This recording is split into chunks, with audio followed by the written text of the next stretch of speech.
go to the office of an Igbo man, a Hausa man, a Yoruba man, a Tiv man, an Igala man, a Idoma man, Kanuri man, or Nupe man. If he's a minister, look at his office. How many people of other ethnic groups is he working with? If you say we started with 2 regions, north and south, we became 3 regions, east, west, and north. We became 4 regions, including Midwest. We became 12. We became 19. Now we are 36. People are still clamoring for states. That's why when people say we must restructure, I laugh. What are we structuring? Physical restructuring or restructuring our attitude to belong? They have done restructuring in Malaysia. It paid them off. It paid them off. There are a lot of things that we need to restructure, but more so our own attitude to each other. We must accept each other. We must not only accept each other, but we must respect each other. Now, the Yorubas in Lagos are the most tribalistic people we currently have in the country. They are the most tribalistic people we have in Nigeria at the moment. However, I do not blame them for being tribalistic because they are angry at something, and that is why they are tribalistic. So instead of us to accuse them of being tribalistic, I think we should find the reason why they are angry, and so we can move on. Because whether you like it or not, the reason why the Yorubas are angry, especially the Yorubas in Lagos, they feel that non-Yorubas have come to invade their land in Lagos. They feel non-Yorubas have come to invade Lagos. And whether you like it or not, there is an atom of truth in it. Because Lagos is the only state in Nigeria that is at least 10% developed. We have commercial activities moving in the states. We have entertainment booming in the states. We have a lot of things that are booming in the state. There is prosperity in the states. And this is why they say that Tinubu built Lagos. And that is true. So because most of you don't like Tinubu, does not mean we should discredit the job that he did. There are so many prosperities and activities that are booming in Lagos. And there is seaport. There are a lot of things. And whether you like it or not, it did not fall from heaven. Somebody did it. And if the Yorubas in Lagos say it was Tinubu that did it, then we have to respect and accept it that it was Tinubu that did it. Take your heads to the next door. You hate Tinubu doesn't mean we should discredit that if he's the one that built Lagos. Moreover, the Yorubas were here before Tinubu came. So they knew how their Lagos was before Tinubu came. So if they say Tinubu built Lagos, we have to accept it and respect their opinion.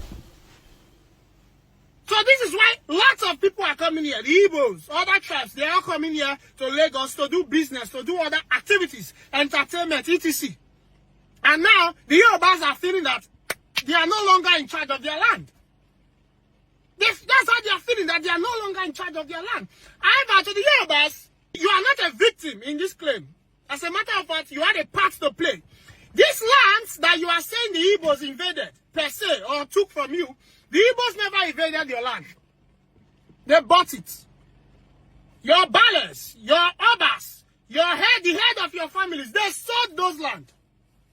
They sold those land to the Igbos to do real estate and to do other activities. So go and hold your ballers responsible. Go and hold your obas responsible. Go and hold your family head responsible. The Igbos didn't steal the land. It was sold to them. And guess what? Your obas are using the money to buy Rolls Royce. They are using the money to buy exotic cars. They didn't do anything for you with it. So go and hold your Yorubas responsible. And again, to the Yorubas, you are also ripping off other states. Especially the Yorubas in Lagos. You are ripping off other states, whether you like it or not. We have lots of big companies. For example, we have a lot of oil producing companies that are drilling oil in Delta. And the headquarters of that company will be in Lagos. And they will be paying tax to the government of Lagos. They will be paying tax to Lagos State. And yet, they are making that money from Delta. So you see, you are also ripping off other people. So don't come here and start acting as the victim. So if we truly want to solve this tribalism issue, we all have to come together and request of the government to build ports and airports in other places. Like in Delta State, in Edo State. So to be close to Anambra, to be close to markets, to be close to Onitsha, where they have markets. Because whether you like it or not, the Igbos don't really like to stay in East Lagos. They come here to do business. That's why they come. The Igbos prefer to build their houses in their villages. They have all their mansions in their villages. So if they have a good place where they are doing business, they will not come to this Lagos. The only reason why they are coming here is because business is thriving here. But if we have seaports and working international airports in other like 5-6 states, then every other region will also grow. And everybody will be staying in their various region. The Hausas will stay in their region. The Igbos will stay in their region. The West will stay in their region. Everybody will be okay. And we will end the tribalism once and for all. Because we are behind. We don't have time to waste. And tribalism is eating our time. We have a country to build. We need to wake up. We need to put aside tribalism, put aside religion, and put aside this so much hate. I don't really believe Nigerians hate each other. I don't believe. I just think we are angry. Because I don't believe I hate another Nigerian. And I don't believe any other Nigerian hates me. We are just angry at something. And if we can fix our anger, we'll remove the shackles in our eyes and we will see clearly. Fight to the last, with the last blood. It's better you people rise, stop this here nonsense. Igbos who live in Lagos, open your eyes. Don't sleep with your two eyes. And when somebody push you, push back. You people should come together now. When they are shouting, Igbos must go. Plan how you defend yourself. Plan how you defend your property. Plan how you throw them inside lagoon. First of all, when he started, right, go straight over, throw him inside the lagoon. Burn down Lagos. If they want to, if they will started this nonsense. Eh?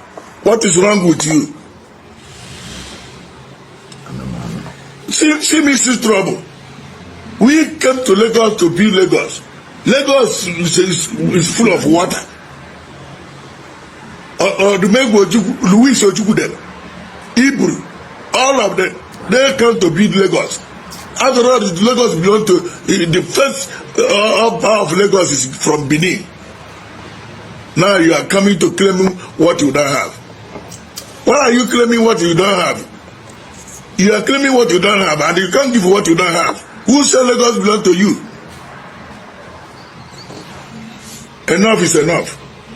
Stop waking the lion, sleeping lion. Stop calling our name.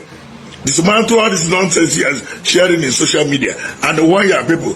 I'm calling the elders. Elders, rise up. You can't be elders and this is moving around. Who is Sanwo-Olu?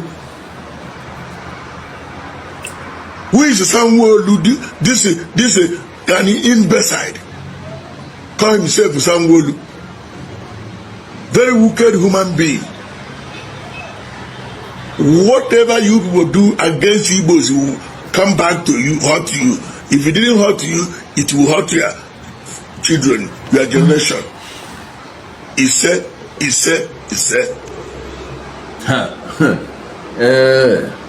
I'll say it again. Someone said this Utobo lives in South Africa. Look at what someone is vomiting on social media. Those of you living in Lagos, all these organizations, all these Igbo organizations in Lagos, you really need to start coming out to disavow all these criminals. You really need to start coming out to denounce every nonsense that is coming from all these useless people. This Okoko probably doesn't have any interest in Lagos, but it's you that is living in Lagos that is dragging this problem for. You see this dragon, now you then the dragon come give. Oba of Lagos made them drown Amadi, made them drown Oba of Lagos for lagoon. Make waiting like you don't they talk waiting, you know. Utobo people wey say them from Israel, and then one come tell Yoruba people who get Lagos abi. You see that one that they look for.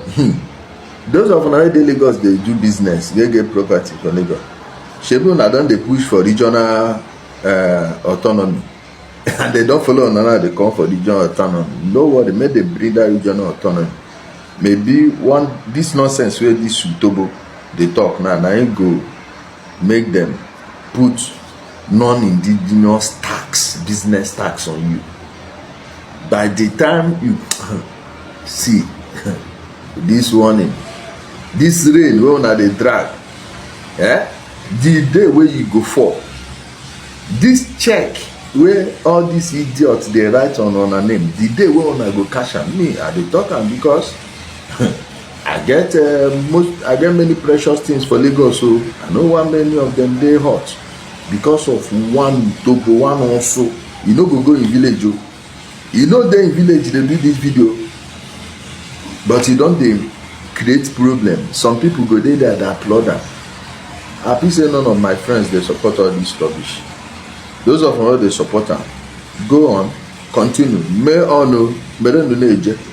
No ga he she be we na ebido ku ibe ozo. Umu ebe na ebe. Umu ebe son, umu ebe niza. Obero oge no say it. First it was Obi of Lagos. Now don't worry.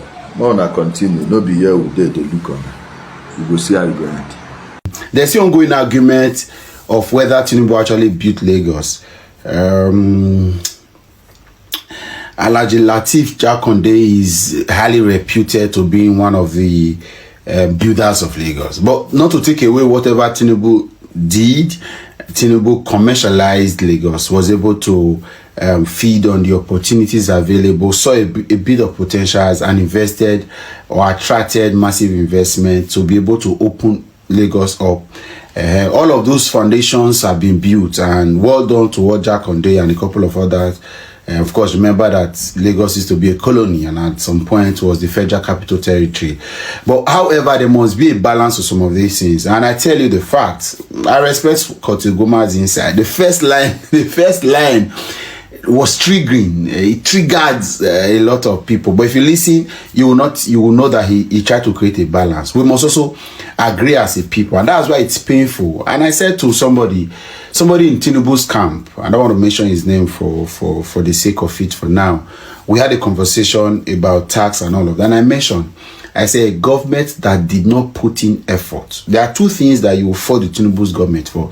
A government that is not investing in the unity of the country. In fact, the government is benefiting from the division, the ethnocentric tribal division in the country. There's so much divisions and the government seems to be benefiting from it because there's no investment done in ensuring that we unite the unity of purpose as a confederation of various nations coming together for the sole aim of building this country. Because we can be referred to as a state or as a country, but cannot be referred to as a nation, because all of that has its own attendant characteristics, and we are not at the moment.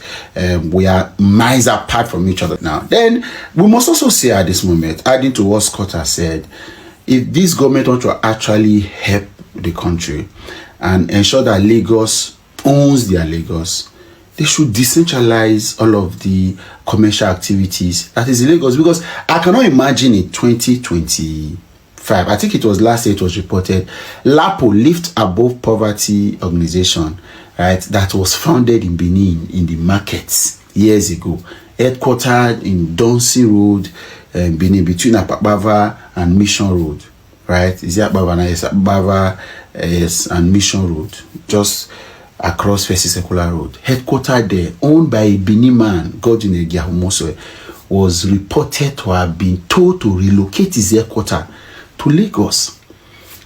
Yes. So you can understand all of those things. Why you relocated the headquarters of a company that has been tried, that has become national? LAPO, that's the biggest microfinance bank, as it were. Then, I don't know. Yes, microfinance bank in Nigeria, all of these fintech banks are doing well. But LAPO has built structures around. And then it was reported to have been, to return his headquarters. It wasn't because his headquarters wasn't attacked. It wasn't for security reasons. It wasn't because of whatever they were doing or systems. Not Abuja, to Lagos. And these are a lot of these companies. We got that because we were interested, we were stakeholders.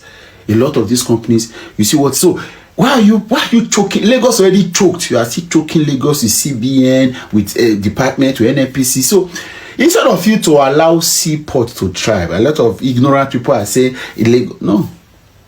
How many, all the seaports in Lagos, which of them is owned by Lagos? Which of them is, I understand there are a lot of other dynamics, and I agree, a lot of other dynamics with some states not being open to development, with all of their repelling policies and programs, area boys, and all these communal crises and clashes, I understand. But federal government can actually have a lot of, instead of you allowing seaport to thrive in southern Nigeria, you want to give them coastal roads that they can still be using the Lagos seaport and then travel it down to. Why are you stressing yourself? Which is better? All of the seaport, and there are technical analysis to some of these seaports in the south that say that some of them even have deeper or depth more for ship and setting, even more than the Lagos. If we talk now, they'll say, yeah, but that's a fact. Decentralize all of this commercial activity. There are too many things happening in Lagos. Allow state to benefit from them. Give license, support this other state to have it. Again, you see, in the final analysis, as from 2027, state governors, especially those of you in the south of Nigeria and southeast particularly, part of your master plan, part of your agenda would be what is the plan to make the state more commercially viable and attractive. It should be, states in Nigeria should be to governors, so the city should be to think that. So don't just bring somebody because he can speak your language. What is the master plan? How do you? Because I think if southeast and south as a pressure, because you can gather together for political reasons. You gathered in Port Harcourt to say that the power must come to the south.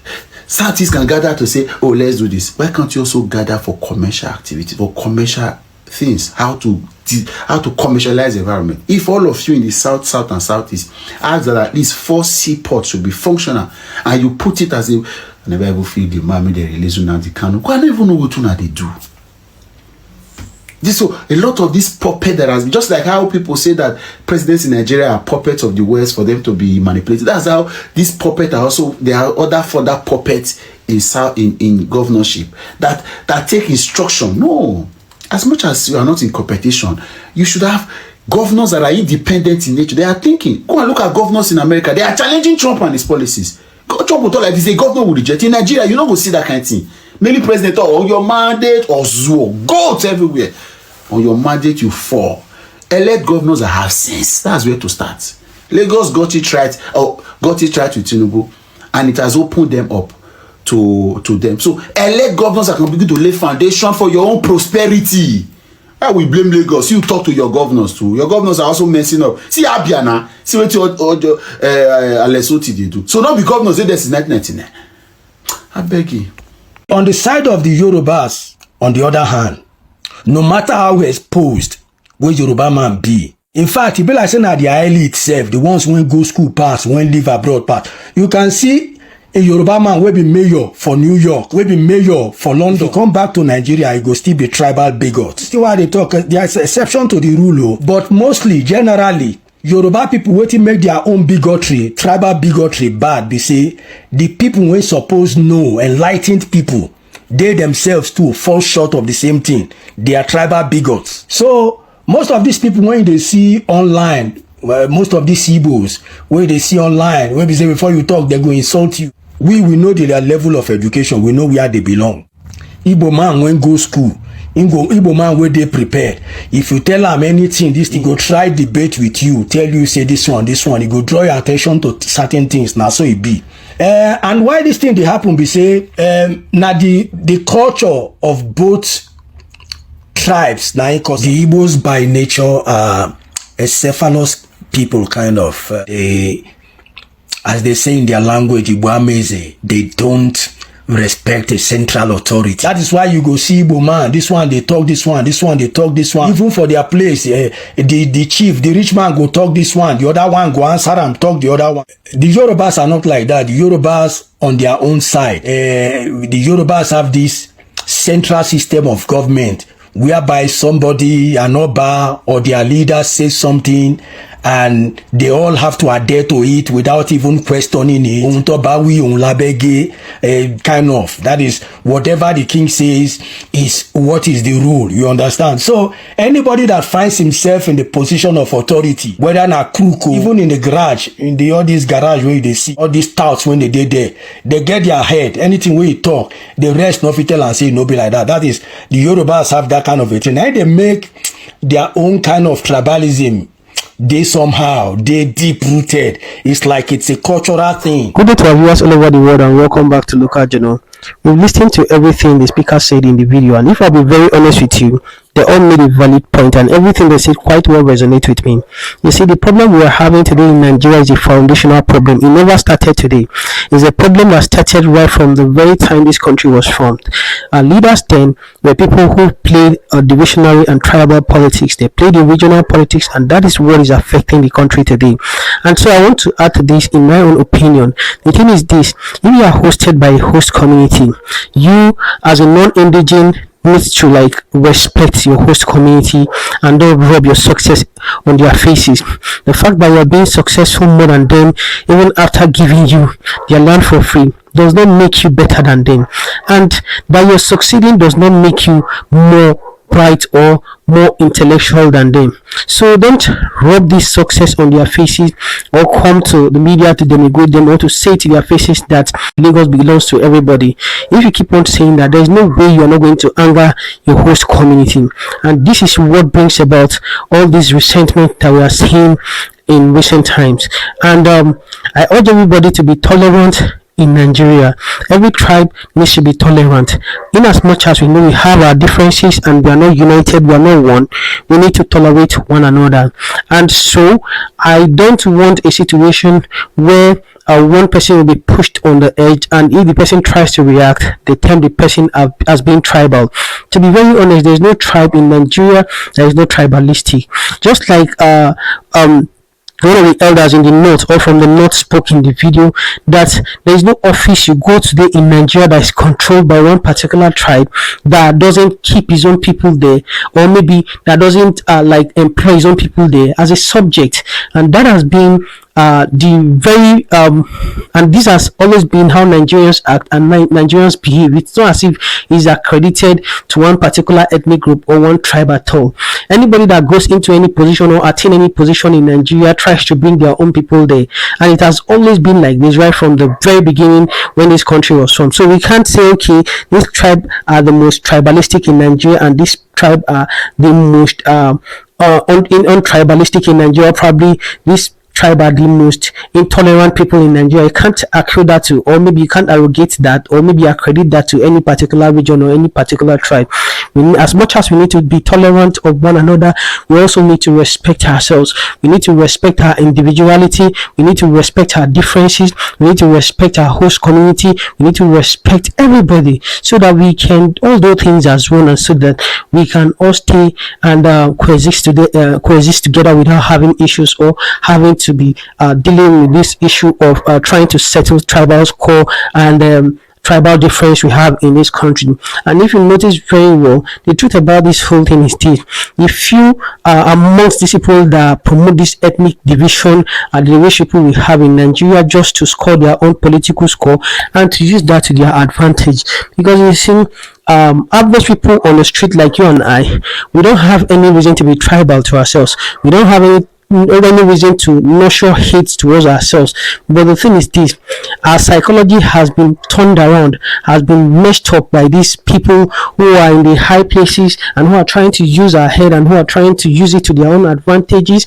And that is what we are suffering from. And these are the people that are messing up with our psychology and making us to hate one another. The rich men, they don't have any reason to fight each other or one another, because all they believe in is just their wealth. How to sustain their wealth and how to keep their wealth flowing is all they need.